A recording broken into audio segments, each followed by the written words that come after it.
G'day, and happy Valentine's Day. My name's RJ, and welcome to Killer Canuck, a recurring segment here on RoomWork TV. Filmmakers and censorship boards have never quite seen eye to eye, and the amount of creativity that's been left on the cutting room floor to avoid the dreaded X rating is truly heartbreaking. Between the cuts made by the MPAA and the cuts made by the minor in George Mihalka's cult classic, who carved up the most damage? Well, after this, you can take your pick. Let's take a look at 1981's My Bloody Valentine.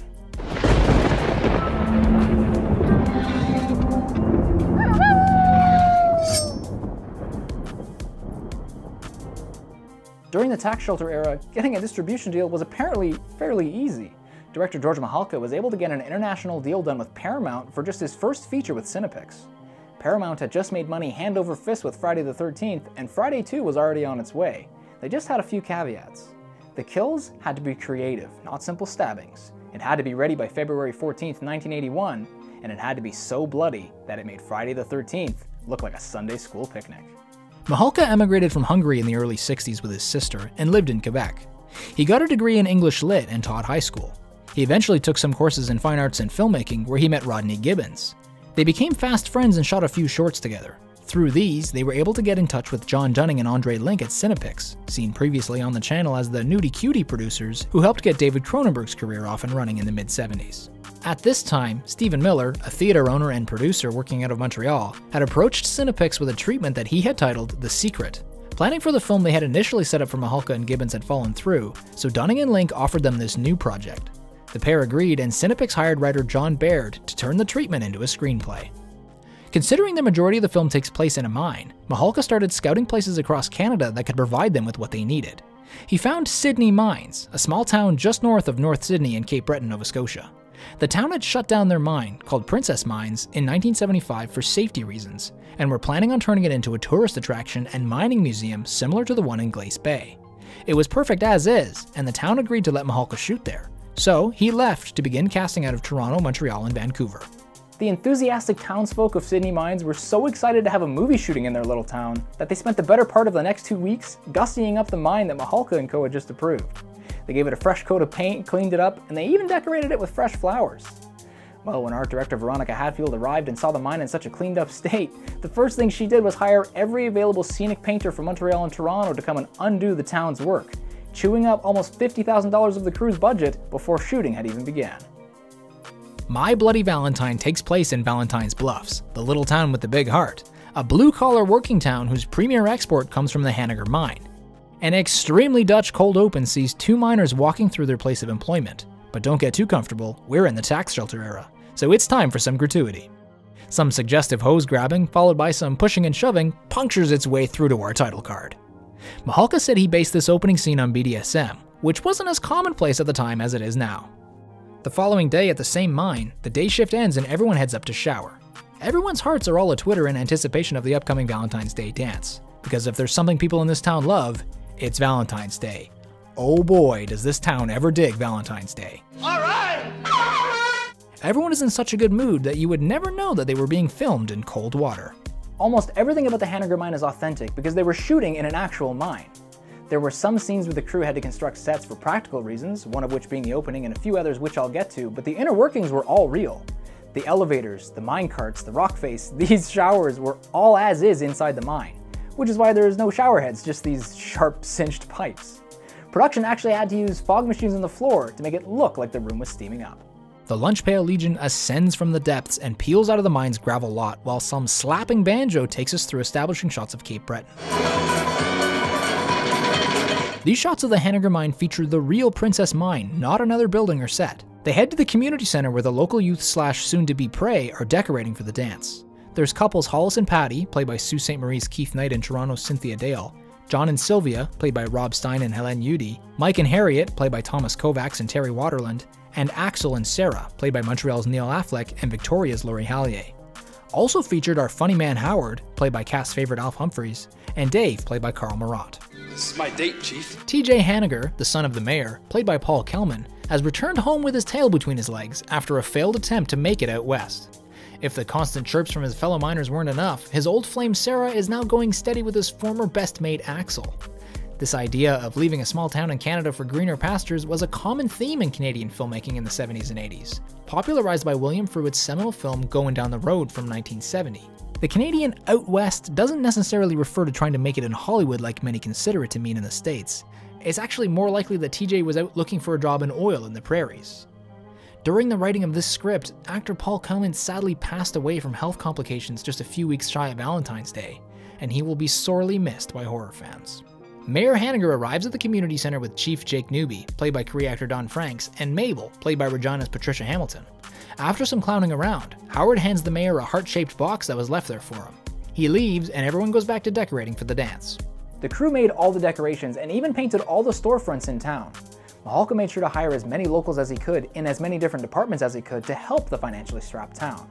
He said that even years later, he still meets technicians who got their start working on this film.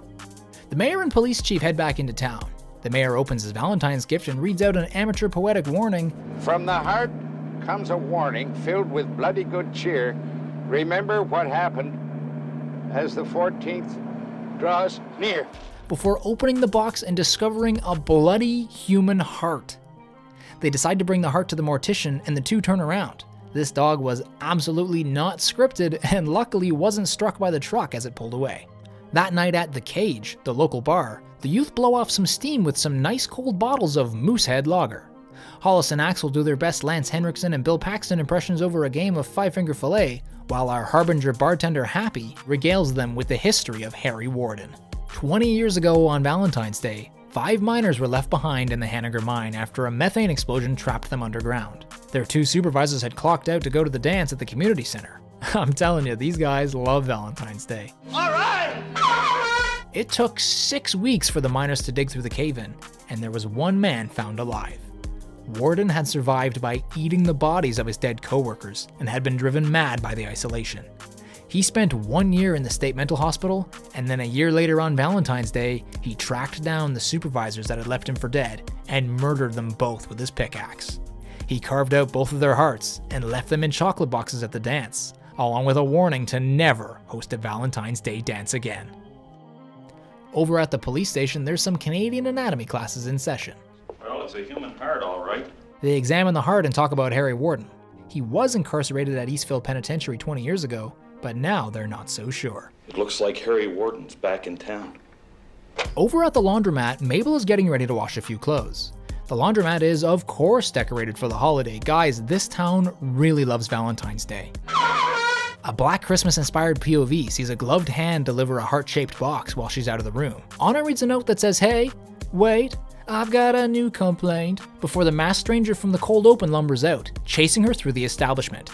He knocks her down and kills her with his pickaxe off-screen. In the junkyard, Hollis, Howard, and Mike cook a couple of TV dinners on the engine of a car. A little protein patrol, eh, boys? George Mihalka spent a lot of time researching what the youth in blue-collar towns did after their shift was finished, and this type of gathering was lifted straight from his findings. These Steadicam shots are the first ever used in a Canadian production. Axel sits in the front of a beat-up junker playing the harmonica before he's handed a 2-6 by TJ. He crawls into the cab and the two have a harmonica off before they discuss their current predicament. I guess we got ourselves a problem, huh? This dynamic between 2 old friends who become reluctant rivals fighting over the same girl makes My Bloody Valentine feel unique. With the exception of Paul Kelman, all the characters were cast to feel like old friends, and I think they really pulled this off. And so does the cast apparently, with nearly all of them remaining friends even 40 years after filming.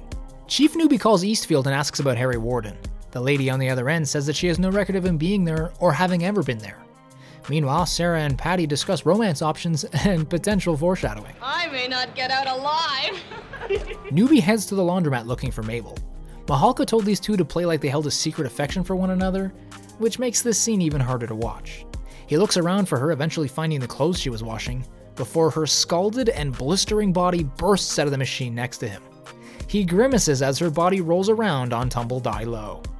Special effects were done by Tom Berman. I like Canadians a lot. Berman was one of the first in the game and was contracted to stay in Canada after finishing the effects on Happy Birthday to Me. It's too bad that much of his work was initially cut by the MPAA because a lot of it still holds up. I'd say even better than the 3D CG effects in the 2009 remake. Newby calls the mayor and they decide to list Mabel's death as a heart attack to avoid a panic. Mihalka said that he hated using this trope, but at the time he couldn't think of a way around it. Mayor Haneker decides to cancel the dance after finding another amateur poetic warning at the scene of her murder, so Newbie heads to the community center and tells the kids that the dance is off. When Mihalka went to pick up Don Franks from the airport, he had actually never met the man in person. Well, when Franks stepped off the plane, he had hair down to his waist and he wasn't wearing any shoes. He laughed at Mihalka's worried expression and said, "Don't worry, I've got one of the best wigs in the biz." And apparently he did, considering most of the cast didn't even know he was wearing one. Down at the rock face, Axel and TJ have a blow up and have to be separated by their supervisor. In the mine, the ceilings were so low that everyone had to hunch constantly, including the crew. At the end of the shift, TJ speeds away and picks up Sarah from the supermarket where she works. He takes her out to the bluffs and they talk about their relationship. She expresses how upset she was that he never wrote or called her, and he explains that he was embarrassed at his failure out west. The two share a long-awaited embrace, set against the beautiful Nova Scotia shoreline. Mihalka said he was very proud to have shot this entire scene in just 45 minutes as they were being chased by daylight. You can actually see the sun starting to rise in the close-ups. At the bar, the teens mourn the loss of their dance over a nice cold bottle of Moosehead Lager, before coming up with the idea to have their own party in the break room of the mine. Happy warns them not to have a party, but they ignore the old curmudgeon and move forward with their plan. Happy was played by veteran Canadian theatre actor Jack Van Evera, who also played roles in Funeral Home, Black Christmas, and Deadly Eyes. Upset by their ignorance of his warning, Happy takes it upon himself to head to the mine first and set up a booby trap for the partygoers. He constructs a pretty elaborate Harry Warden mock-up and rigs it so that when the door is opened, a pickaxe swings up towards them. Pretty dangerous for a prank, bro, but he doesn't mind. He loves this little gag. He loves it so much that he checks that it works several times. One time too many, however, as when he opens the door the final time, the real miner is there. He swings his pickaxe upwards with a bit more force than the pretend one, stabbing through Happy's throat and out through his eye socket. I told you that was dangerous. The youth start their party at the mine with a couple of ice-cold bottles of Moosehead Lager. If you hadn't guessed already, the crew cut a deal with Moosehead to shoot almost entirely their brand, as long as they provided the bottles and the neons. Moosehead was a much smaller company at the time and they happily agreed. Everything is going well. Pool is being shot, hot dogs are being boiled, and couples are starting to split off to do their own thing. That is until Axel and Sarah show up, and that's when things start to get a bit fist-fighty. The two are separated by Hollis, and Axel angrily rips open a beer before heading out to cool off. Dave heads in to check on the wieners. He gets grabbed from behind by the miner and has his head forcibly dunked into the boiling water. This shot was originally a 30-second cut of actor Carl Marat's face in the pot, with several layers of makeup that had differing resistances to water, but after the MPAA had the filmmakers chop the scene up a few frames at a time, this is all we have left. John and Sylvia have made their way into the mine's change room for a bit of privacy. Sylvia asks about the hundreds of coveralls hanging from the ceiling, and John shows her how the equipment works. You simply pull the cord and the clothes are lowered to you. This was authentic. The workers at Princess Mines would actually hang their clothes like this to dry after their shifts. As a reward for his lesson, Sylvia sends him to grab a couple of beers. He grabs a six-pack from the fridge but doesn't notice Dave's body on ice on the bottom shelf. While waiting for her partner to return, Sylvia hears some unnerving goings-on in the change room. She calls out to John and gets accosted by mining gear falling from the ceiling. John, if you're trying to scare me, you're doing a good job. She runs frantically through the dropping clothes. Mihalka said they had about 20 people standing by to operate these. She almost runs headfirst into Happy's bloody body before turning and getting grabbed by the miner, who picks her up by the head and carries her into the showers. Actor Ellen Udy's foot was in a stirrup on the miner for this shot so she could hoist herself up. This cranium carry is foreshadowed at the beginning of the film when she kisses John. He carries her, kicking and screaming, before hoisting her up and impaling the back of her head on one of the pipes. Actor Ellen Udy's audition for Sylvia was simply to scream.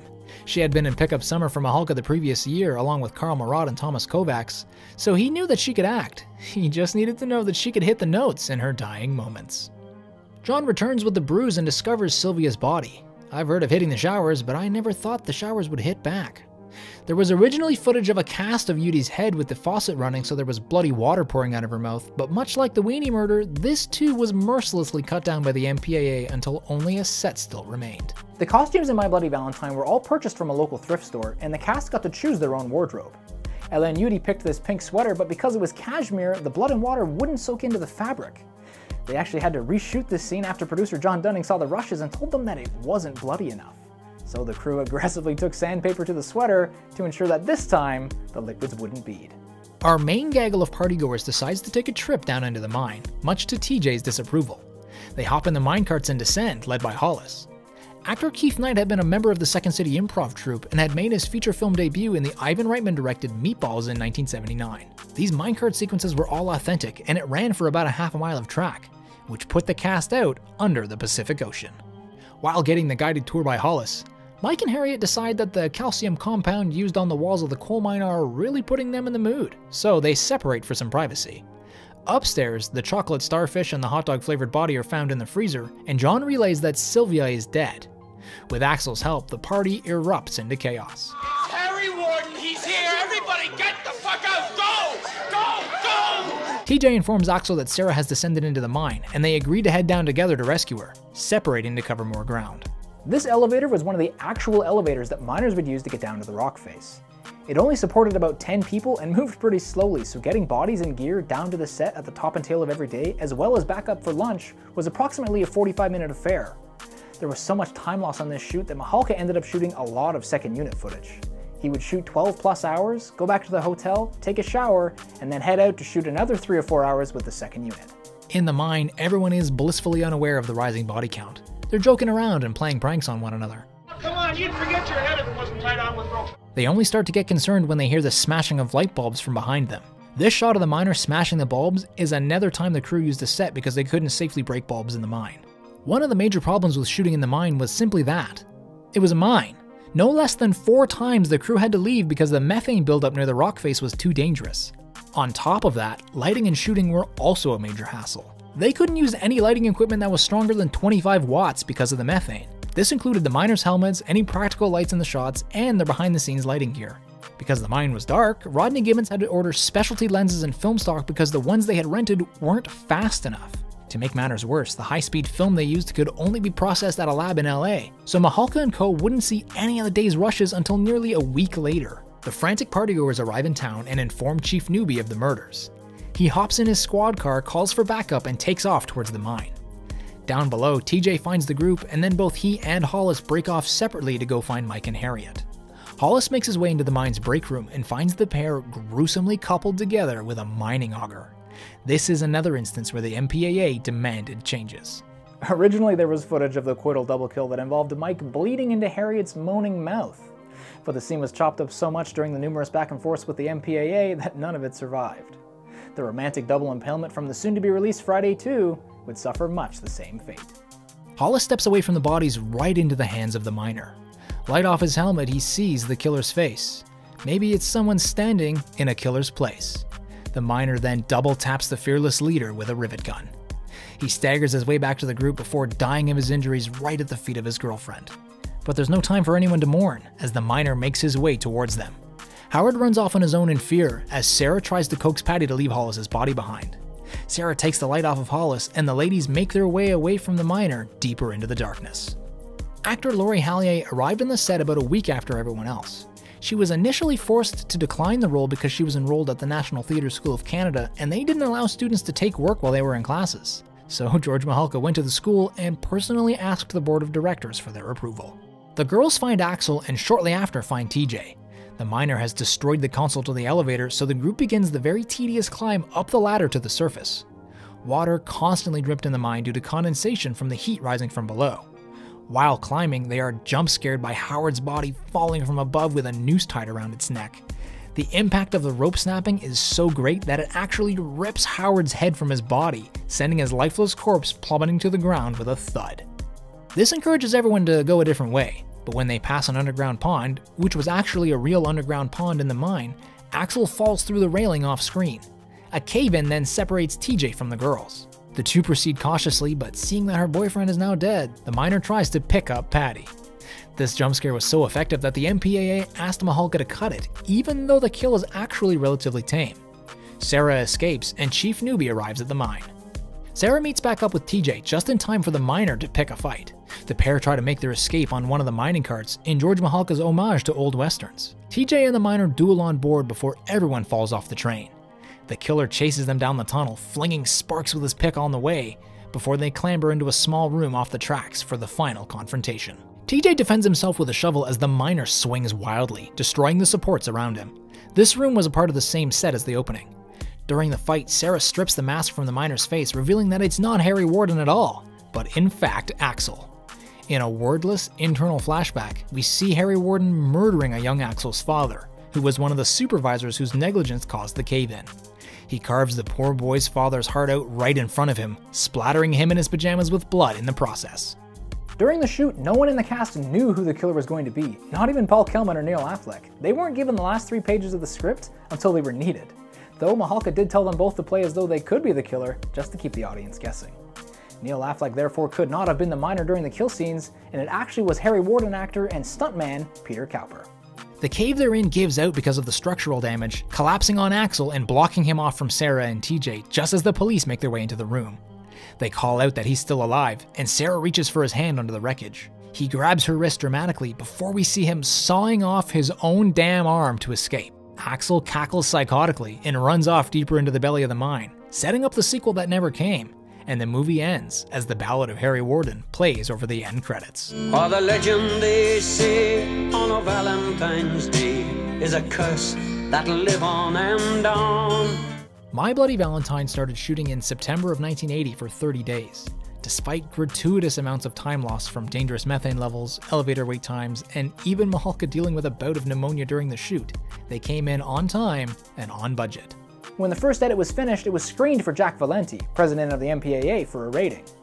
But he said to tell those Canadians to take their movie and go home, this is an X-rated film. Thus began the first round of cuts to the gore in the film.